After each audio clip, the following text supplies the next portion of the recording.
आप देख रहे हैं अल्फा डिफेंस हिंदी में आपका स्वागत है।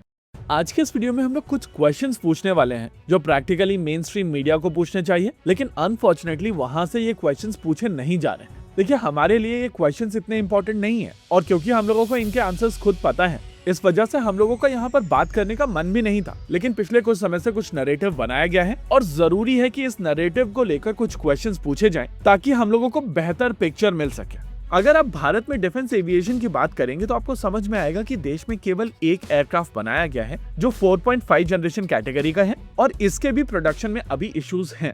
बात हो रही है LCA Mark 1A की, और अगर आप प्रॉब्लम को समझने की कोशिश करेंगे तो आपको समझ में आएगा कि प्रॉब्लम हो रही है प्रोडक्शन में, क्योंकि आपके पास में इंडिजिनस इंजन एग्जिस्ट नहीं करता है और बहुत सारी ऐसी चीजें हैं जिनको लेकर आप बाहर डिपेंडेंट। अच्छी चीज यह है कि इनके इंजन्स को छोड़कर बाकी सभी चीजों को लेकर एक रोड मैप एग्जिस्ट करता है, लेकिन आमतौर पर मेन स्ट्रीम मीडिया में जब डिबेट होती है या बातचीत होती है तो इस रूट कॉज के बारे में बातचीत नहीं होती है। हम लोगों को बताया जाता है कि सभी प्रॉब्लम्स का सही सोल्यूशन है चीजों को प्राइवेट करना। कॉन्वर्सेशन इंफ्रास्ट्रक्चर पर नहीं होती है, कॉन्वर्सेशन फैसिलिटीज पर नहीं होती है, कॉन्वर्सेशन फंडिंग पर नहीं होती है, कॉन्वर्सेशन रिसर्च एंड डेवलपमेंट पे नहीं होती है, कॉन्वर्सेशन अकाउंटेबिलिटी की भी नहीं होती है। समहाउ हम सभी को बताया जाता है कि अगर प्राइवेट सेक्टर कंपनीज की तरफ से एयरक्राफ्ट बनाया जाएगा तो वो एयरक्राफ्ट बन जाएगा, नहीं तो वो एयरक्राफ्ट नहीं बनेगा। इसके अलावा इससे बड़ी परेशानी ये है कि अगर आप क्वेश्चन पूछ लेते हैं कि कैसे, तो ये लोग गैंग अप करके आपके ऊपर एक टैग लगाते हैं कि आप सर्टेन PSU को हेल्प करने की कोशिश कर रहे हैं और वो सर्टेन PSU समहाउ आपको पैसे भी दे रही है। भाई, उन लोगों के पास औकात नहीं है अपने खुद के लोगों को पूरे पैसे देने की। वेंडर्स अनपेड जाते हैं महीनों तक और उसके बाद ये लोग पेनल्टी भी पे करते हैं क्योंकि ऊपर एक एक पैसे की स्क्रूटिनी होती है। अरे मंदबुद्धि गैंग, कम से कम दिमाग लगाओ और ये समझने की कोशिश करो कि अगर कोई सर्टेन PSU डिफेंस ट्विटर पर किसी को जाकर पैसे देने की कोशिश करेगी भी तो उसकी मैकेनिज्म क्या होगी। एनीवेज, डिबेट केवल इतनी होनी चाहिए कि अगर आपको कोई प्रोजेक्ट एक नए प्राइवेट सेक्टर कंसोर्शियम से कराना है जिसने अभी तक किसी भी तरीके का एयरक्राफ्ट नहीं बनाया है, तो कम से कम उनको पूरी तरीके का इंफ्रास्ट्रक्चर दीजिए और फंडिंग में वो फ्लेक्सिबिलिटी दीजिए कि कोई भी प्रोजेक्ट आगे चलकर माइलस्टोन लेवल पर रिव्यू हो और अगर कॉस्ट ओवररन होता है तो उसको प्रैग्मेटिक बनाए रखिए और इंश्योर कीजिए कि किसी भी तरीके से टाइम ओवररन ना हो, क्योंकि इस पर्टिकुलर केस में कॉस्ट से ज्यादा टाइम इंपॉर्टेंट है और अगर थोड़ा बहुत कॉस्ट ओवररन होता है तो भारत सरकार को उसे अकोमोडेट करना चाहिए। एनीवे, शॉर्टलिस्टेड कंपनीज की तरफ से 28 तारीख को दोबारा से इस रिक्वेस्ट फॉर प्रपोजल को रेस्पॉन्ड किया जाएगा और उनके इस रेस्पॉन्स के बेसिस पर इवेंचुअली एक कंपनी सेलेक्ट की जाएगी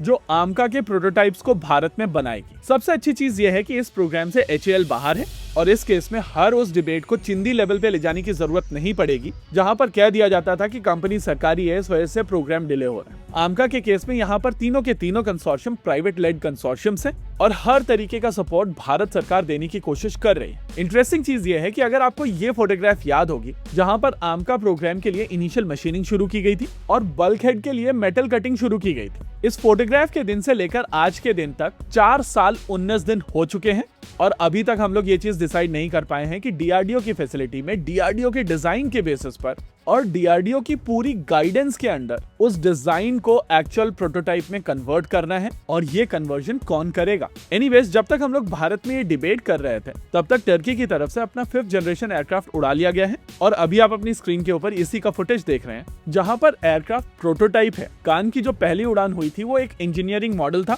और आप उस लेवल पर एरो इंडिया के दौरान थे। ये जो वीडियो अभी आप अपनी स्क्रीन के ऊपर देख रहे हैं, आमका का ये मॉडल एग्जैक्टली वो चीज कर सकता था। In this case, what we say, it is not just as our DG is told, it is not just like a mock-up. Yeah. It is basically a engineering model where the entire outer structure is the replica of the actual aircraft. Is the moment you say the materials, fasteners, including consumables, we use aerospace grade.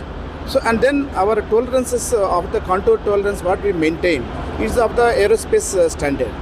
So that make us challenging that it is not just mock-up, it is actually we built maybe I can say around 60-65% of the actual aircraft. Anyways, 4 साल 19 दिन हम लोग केवल process में बर्बाद कर चुके हैं और रियलिटी ये है कि उससे पहले ही ये प्रोसेस इनिशिएट हो चुका था जिसके बारे में हमारी मेन स्ट्रीम मीडिया क्वेश्चंस नहीं पूछ रही है। इसी के साथ आज के इस वीडियो में रखते हैं केवल इतना ही। वीडियो को अंत तक देखने के लिए धन्यवाद। देखते रहिए अल्फा डिफेंस। जय हिंद।